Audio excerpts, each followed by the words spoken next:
안녕하세요. 이명기 목사입니다. 오늘은 예레미야 5장 묵상입니다.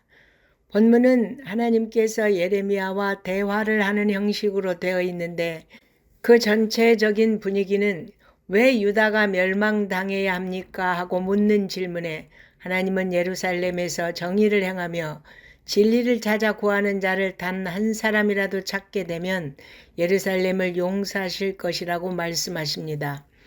이는 예루살렘으로 대표되는 유다는 단 한 사람의 의인도 찾아볼 수 없을 정도로 타락하였음을 보여줍니다. 그들은 하나님의 징계에도 불구하고 깨닫지 못했습니다. 선지자는 일반 백성들은 하나님을 알지 못해서 그렇게 패역했다고 생각하고 하나님의 말씀을 아는 지도자들은 혹시라도 의인이 있을까 하고 생각했지만 그들도 다를 바가 없었습니다.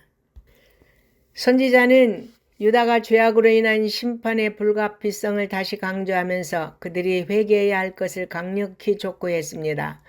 하나님도 징계에 대한 예언을 들은 유다가 회개하기를 바라셨습니다. 그러나 유다 백성은 결코 이를 경청하지 않았습니다.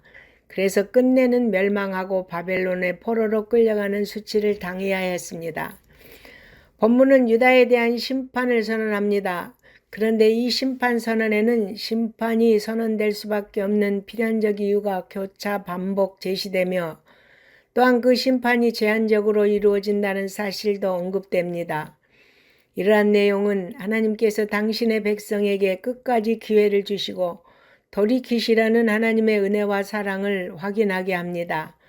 하나님께서는 그 은혜로 남은 자를 보존하실 것이지만 거역하여 받아들이지 않는 패역한 백성들은 철저히 심판하실 것입니다.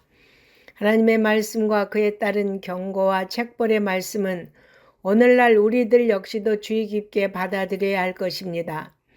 본문에서도 앞선 단락과 동일하게 유다의 타락과 심판이라는 주제를 다루며 백성을 향하여 하나님의 말씀을 청종하고 두려워하도록 촉구합니다.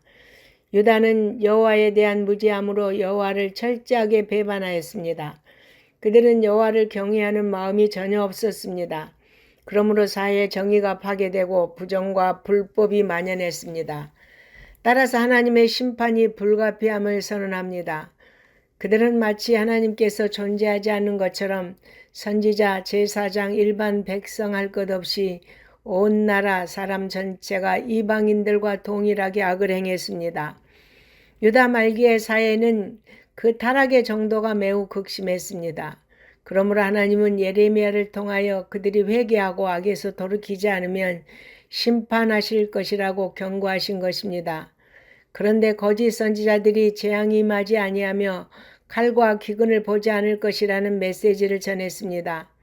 그러므로 백성들은 이들의 말을 믿었고 죄에서 돌이키지 않으므로 심판을 받을 수밖에 없었습니다. 이처럼 유다의 타락과 멸망에는 거짓 선지자들이 절대적인 역할을 하였습니다. 그러므로 오늘날 교회 지도자들은 자신의 타락이 무서운 결과를 초래함을 인식하고 성령 안에서 끊임없이 자신을 돌아보며 바르게 살아가야 함을 잊지 말아야 합니다. 아멘.